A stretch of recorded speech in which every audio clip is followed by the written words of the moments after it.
नमस्कार बुलेटिन आरंभ करबा एक गुरुत्वपूर्ण खबर ओडिशा रे पड़िबारे भारत बंद प्रभाव आसंता 12 रे देशव्यापी बंद डाकरा देछि केंद्रीय श्रमिक संगठन तेबे सकाळ 6टा रु संध्या 6टा पर्यंत अर्थात 12 घंटिया बंद डाकरा दिया जाइछि।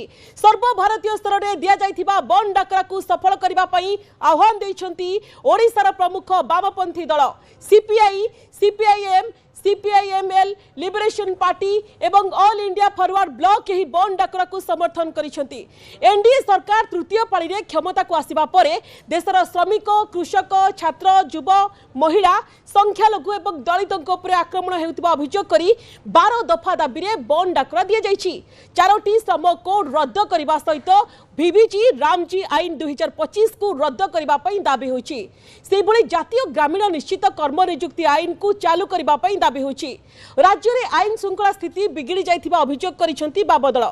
एथि सहित चाषी मानकु न्याय न मिलिबा पर्यंत ए लड़ाई जारी रहिबो बोली कहा जाइछि। बंद डाकरा प्रभाव रे राज्यर प्रमुख सहर रे बंद रही परे दुकान बाजार गाड़ी चलाचल व्यावसायिक प्रतिष्ठान एवं पेट्रोल पंप आ प्रभावित होई परे रेल चलाचल। तेबे बंद डाकरा रे जरूरी सेवा को बाद दिया जाइछि।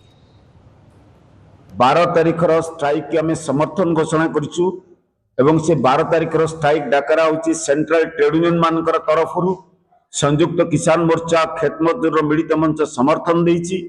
12 तारिख दिन सकाळ 6टा रु संध्या 6टा पर्यंत सारा भारत वर्ष एवं सारा ओडिशा रे श्रमजीवी जनगण कृषिजीवी जनगण धर्मघटरे सामिल हेबे। अत्यावश्यक सेवा गुड़िक आंबुलेंस ठू आरंभ कर चिकित्सा स्वास्थ्य सेवा परीक्षा एथुरु बाद पड़िबो। आमे ओडिशावासी को निवेदन करछु जे 26,000 टंकार मासिक मजूरी श्रम कोड बातिल एमएसपी को आईनगत गारंटी विद्युत सेवार घरेकरण बिल बातिल एवं ता सहित वीवी रामजी जनविरोधी बिल बातिल ए तमाम जीवन जीविकार प्रसंग उपरे राज्यवासी समर्थन दियंतु। ओडिशा रे अन्य जो वामपंथी दल माने अछंती सेमाने मध्ये आ प्रति समर्थन घोषणा करिसेंती। कांग्रेस मध्ये आ प्रति समर्थन घोषणा करिछि। अन्य जो राजनीतिक दल माने अछंती तांको मध्ये हम निवेदन करूछु केंद्र सरकार जो अर्थनैतिक जन